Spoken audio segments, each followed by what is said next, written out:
Hello everyone. इस video में हम लोग बात करेंगे कि यूपी पुलिस का या यूपी होमगार्ड का यूपीएसआई का डीवी पीएसटी का प्रोसेस कैसा होता है। पहले डीवी होता है, उसके बाद पीएसटी होता है, और ये दोनों प्रोसेस कैसे होते हैं और अलग अलग सेंटर्स पर क्या प्रोसेस होता है, ये सारी चीज़ें। अभी आप लोगों का यूपी पुलिस का डीवी पीएसटी स्टार्ट हो गया है 17 तारीख से, और मेरा 1 तारीख को यूपी होमगार्ड का डीवी पीएसटी था गोरखपुर पुलिस लाइन में। ये सेंटर आप लोग देख सकते हैं।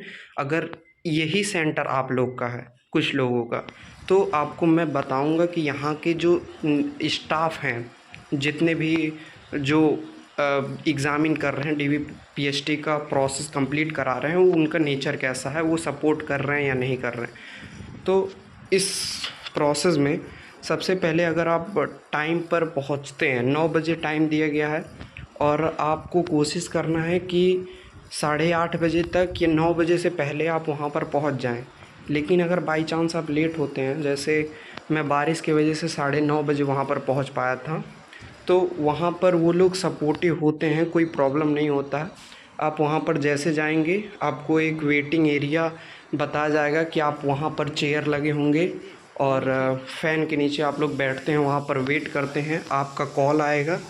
जैसे वो एक साथ 15 बच्चे या 10 बच्चे या 20 बच्चे को बुलाते हैं नेम लेकर कि आप लोग चलिए, आप लोगों का डीवी पीएसटी होगा, ठीक है। तो अभी मेरा तो 1 अगस्त को होमगार्ड का डीवी पीएसटी था, उसी के बेसिस पर मैं ये कंप्लीट डिटेल्स दे रहा हूँ आप लोग को, ठीक है। तो फिर आपको क्या करना है, बैठे रहना है वहाँ वेटिंग एरिया में। जब वो लोग आपको कॉल करेंगे, आपका नेम लेंगे, तो आपको खड़े हो जाना है और लाइन में ज्वाइन करके आपको जाना है जहाँ पर डीवी पीएसटी होना है। डीवी पीएसटी एक अलग हॉल में होता है, जहाँ पर डीवी होगा। एक लंबा सा हॉल रहेगा, या फिर अलग भी हो सकता है इंफ्रास्ट्रक्चर। वहाँ पर एक लंबा सा हॉल है जहाँ पर आपका डीवी पीएसटी होना है। तो पहले आपका डीवी होगा, फिर पीएसटी होगा। आपको लाइन में लगाकर वहाँ पर ले जाया जाएगा। देखो, डीवी पीएसटी में क्या क्या डॉक्यूमेंट्स बहुत रिक्वायरमेंट है, ओरिजिनल डॉक्यूमेंट्स कौन कौन से चाहिए, और आपको फ़ोटोकॉपी कितनी करानी है। तो देखो, ओरिजिनल डॉक्यूमेंट्स जो हैं वो उतने ही चाहिए आपको जितने इसमें लिखा हुआ है। सबसे पहले आपका जो एंट्री होगा आप डीवी पीएसटी का एडमिट कार्ड हो गया और आधार कार्ड लेकर, ये दोनों से आपका एंट्री हो जाएगा। उसके बाद बात करें तो ओरिजिनल डॉक्यूमेंट्स क्या क्या चेक होते हैं वहाँ पर देखो, ऐसा नहीं है एक ही डेस्क पर आपके कंप्लीट डॉक्यूमेंट्स देखे जाएंगे। आपके जो डॉक्यूमेंट्स हैं वो लगभग 3-4 डेस्क पर देखे जाएंगे, और वेरिफिकेशन होता है, बायोमेट्रिक वेरिफिकेशन होता है। सबसे पहले एंट्री के टाइम पर नहीं होता है, पर अंदर जब डीवी पीएसटी होना होता है तो डीवी के टाइम पर आपका बायोमेट्रिक या आँख वाला बायोमेट्रिक चेक होता है, ठीक है। उसके बाद से 5 डेस्क पर लगभग आपको रिफ़र करते हैं। कंप्लीट जो आपका ऑनलाइन फॉर्म है, जो आप प्रिंट आउट ले जाओगे, उसकी कंप्लीट डिटेल्स को मैच किया जाएगा। क्लास 10th के मार्कशीट को चेक किया जाएगा, डेट ऑफ बर्थ, नेम्स वगैरह सब कुछ।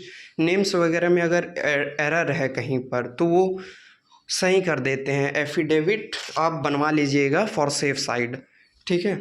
उसके बाद से जो कांस्टेबल रहेंगे, जब आप डीवी कराने जाएंगे आप, ठीक है, जैसे ही जाएंगे डीवी के जस्ट पहले जो वहाँ के कांस्टेबल रहेंगे बहुत सपोर्टिव रहेंगे। वो लोग आपको बताएंगे कि आपको अरेंज कैसे करना है आपका डॉक्यूमेंट्स। जैसे आप बहुत सारे डॉक्यूमेंट्स ले जाएंगे तो वो लोग आपको बताएंगे केवल यही डॉक्यूमेंट्स जो है आप ले जाइए और उसको सेल्फ अटेस्ट कर दीजिए। तो सेल्फ अटेस्ट का ये मतलब है कि जैसे आपको रिक्वायरमेंट है आपका ऑनलाइन फॉर्म का प्रिंट आउट, ठीक है, एडमिट कार्ड का प्रिंट आउट, ठीक है, ये दोनों तो डॉक्यूमेंट्स हो गए। और ओरिजिनल डॉक्यूमेंट्स आपका 10th क्लास का या 10th क्लास का फ़ोटोकॉपी। देखो, जितने भी डॉक्यूमेंट्स ले जाना है सभी का 2-2 फ़ोटोकॉपी ज़रूर ले जाना है, 2-2 फ़ोटोकॉपी। तो ओरिजिनल डॉक्यूमेंट्स तो यही ले जाना है। जैसे 10th का मार्कशीट हो गया, क्लास 12th का मार्कशीट हो गया, आपके ग्रेजुएशन ईयर्स के जो मार्कशीट्स हैं, सर्टिफिकेट्स हैं, वो ले जाना है। कास्ट सर्टिफिकेट यूपी का, और डोमिसाइल सर्टिफिकेट यूपी होमगार्ड में बहुत ज़्यादा इम्पोर्टेंट है ये। और लास्ट में आधार कार्ड का भी फ़ोटोकॉपी वो लोग लगवाएंगे। तो ये सारे मतलब डॉक्यूमेंट्स बहुत ज़्यादा इम्पोर्टेंट हैं और इनका सभी का फ़ोटोकॉपी, तो जितने भी फ़ोटोकॉपी हुए हैं उन पर आपको सेल्फ अटेस्टेड लिख देना है। ठीक है, नीचे आप अपना नाम लिख देंगे, वही हो जाएगा सेल्फ अटेस्टेड, इसका यही मतलब है। तो वो लोग आपको बताएंगे कि आपको कौन सा डॉक्यूमेंट्स ऊपर लगाना है, कौन सा डॉक्यूमेंट्स नीचे लगाना है, बस कांस्टेबल ये बताएंगे आपको। फिर आप डीवी कराने चले जाएंगे, वहाँ पर आपको अपने 10 फिंगर्स का वो फिंगरप्रिंट लगेगा, फिर डीवी का प्रोसेस स्टार्ट हो जाएगा। ठीक है, वो लोग बस ये देखते हैं कि आपके पास सर्टिफिकेट्स है या नहीं है। जैसे अगर कोई रिजर्वेशन लिया है, ओबीसी एससी एसटी का सर्टिफिकेट, ईडब्ल्यूएस का सर्टिफिकेट है या नहीं है, और है तो वो वैलिड है या नहीं है, डेट इशू डेट कब का है, और एप्लीकेशन डेट, एप्लीकेशन नंबर, ये सब वगैरह उन लोग चेक करते हैं, वेरीफाई करते हैं। जब आपका ये डीवी कंप्लीट हो जाएगा, डीवी बहुत ही आसानी से कंप्लीट हो जाता है, कोई प्रॉब्लम नहीं होगा आपको डीवी में। अगर आपका डॉक्यूमेंट सही है तो 100% आप डीवी के लिए क्वालिफाइड हैं, कोई प्रॉब्लम नहीं होगा डीवी में। जैसे ही आपका डीवी कंप्लीट होगा उसके बाद से देखो, एक चीज़ मैंने यहाँ पर नहीं बताया, आपको एक फ़ाइल मिलता है।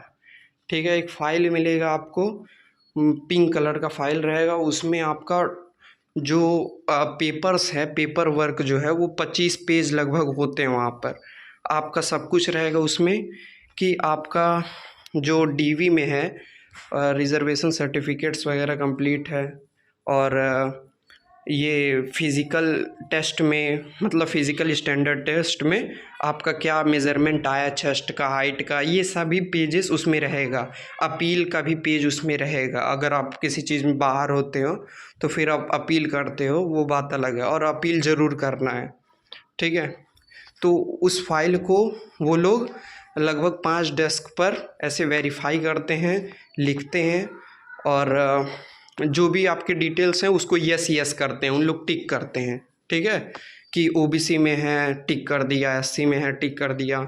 ठीक है, उन लोग कंप्लीट करते हैं, वो आपका रोल नहीं है। आपका रोल है केवल अपने डॉक्यूमेंट्स को दिखाना।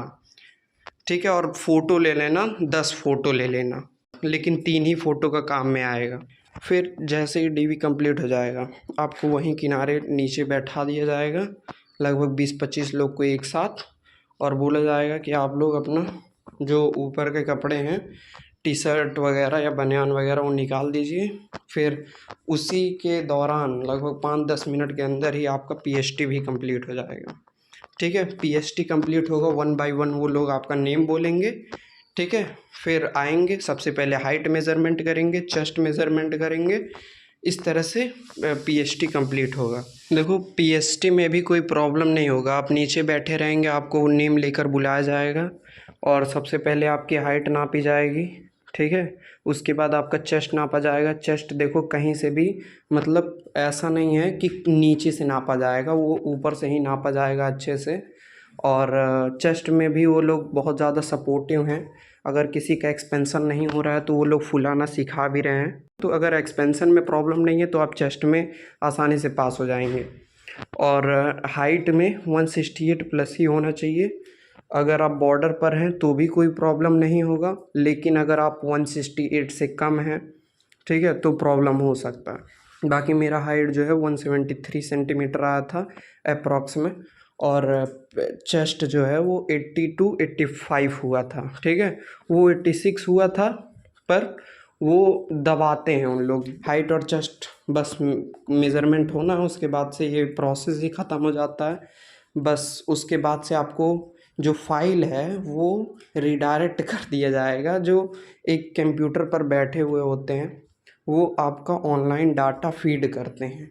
ठीक है, आपका डाटा चढ़ाया जाता है कि आप डीवी में फिट हैं, वो लोग लिखते हैं और आपके सामने लिखेंगे। आपको उस स्क्रीन पर बताया जाएगा कि जाइए वहाँ खड़े रहिए लाइन में। तो आपका जब नंबर आएगा तो वो आपके सामने आपका डिटेल्स फिल करेगा कि रिज़र्वेशन ओबीसी से है, वो सर्टिफिकेट्स यस यस करेगा। ठीक है, किस कैटेगरी में है ये भी आपके सामने टिक करेगा वो। फिर चेस्ट कितना से कितना एक्सपेंसन हुआ है आप वहाँ पर कंप्यूटर में जब वो चढ़ाएंगे तो आप देख सकते हैं कि 80 से 85 हुआ है, फिर हाइट कितना चढ़ा रहे हैं, तो आपके सामने वो ये भी लिखेंगे डीवी में फिट है, पीएचटी में फिट है। उसी टाइम आपको पता चल जाता है कि you have successfully qualified your DV PHT. ठीक है, उसके बाद से बस आपको वो फॉर्मेलिटीज़ रह जाते हैं। तो यहीं पर आपका जो डीवी पीएचटी का प्रोसेस है वो कंप्लीट हो जाता है। उसके बाद से फिर से जो है सभी बच्चों को, मतलब जिनका डीवी पीएचटी हो गया, पीएचटी होने के बाद आप कंप्यूटर पर देख लिए, डीवी में फिट लिख दिया, पीएचटी में फिट लिख दिया, ये होने के बाद आपको भेज दिया जाएगा जहाँ पर वेट कर रहे थे आप स्टार्टिंग में, जहाँ पर आप स्टार्टिंग में वेट कर रहे थे उसी वेटिंग एरिया में आप फिर से वेट करेंगे। और देखो प्रोसेस जो है वो 2 घंटे में ही कंप्लीट हो जाता है, लेकिन इसको वेट करा के हम लोग को छोड़ा जाता है 2 या 3 बजे छोड़ा जाता है। क्यों? क्योंकि वो लोग सभी बच्चों से इसलिए वेट कराते हैं क्योंकि वहाँ पर सिग्नेचर बहुत ज़्यादा कराया जाता है आपको डीवी के टाइम पर। डीवी के टाइम पर लगभग आपको 12-15 जगह सिग्नेचर कराया जाएगा आपका। तो सिग्नेचर वगैरह अगर आपके मिस्टेक से या उनके मिस्टेक से कहीं पर छूट गया है तो वो सारी चीज़ उन लोग वेरीफाई करते हैं, चेक करते हैं, इसी वजह से आप लोग से वेट कराते हैं। हो गया है। देखो अब यहाँ पर एक क्वेश्चन होगा जिनका हाइट और चेस्ट में कोई प्रॉब्लम हुआ। देखो अगर डीवी में कोई प्रॉब्लम होता है तो वो प्रोविज़नल वगैरह में जाते हैं वो लोग। अगर ओबीसी का या एससी एसटी का सही नहीं है डॉक्यूमेंट तो वो आप यूआर में काउंट हो जाएंगे। अगर आपका हाइट और चेस्ट में प्रॉब्लम हुआ तो आप अपील करेंगे, अपील में आप एक फॉर्म भरेंगे, फिर आपका लास्ट में, अब जितने भी बच्चे हाइट और चेस्ट में कोई प्रॉब्लम होता है वो लोग किनारे बैठ जाते हैं, अलग कर दिया जाता है उन लोग को। ठीक है, अब उन लोग अपील का फॉर्म भरेंगे, उसके बाद से उन लोग का लास्ट में चेक होगा, फिर से बड़े अधिकारी के सामने चेक होगा कि इनका एक्चुअल में कितना है, और वहाँ पर डिसाइड होता है कि वो लोग फेल होंगे कि पास होंगे। तो हम लोग बैठे हुए थे, लास्ट में जो अपील किए हुए स्टूडेंट्स थे वो लोग आते हैं और कुछ लोग बताएंगे कि मैं पास हो गया, कुछ लोग बताएंगे कि मुझे बाहर कर दिए इतने पॉइंट से इतने पॉइंट से। तो यही प्रोसेस होता है। ठीक है, चेस्ट में उन लोग सपोर्ट करेंगे, बाकी हाइट में रिस्क रहता है। वो अगर वो लोग चाहें तो कर भी सकते हैं, नहीं चाहें तो नहीं भी कर सकते हैं।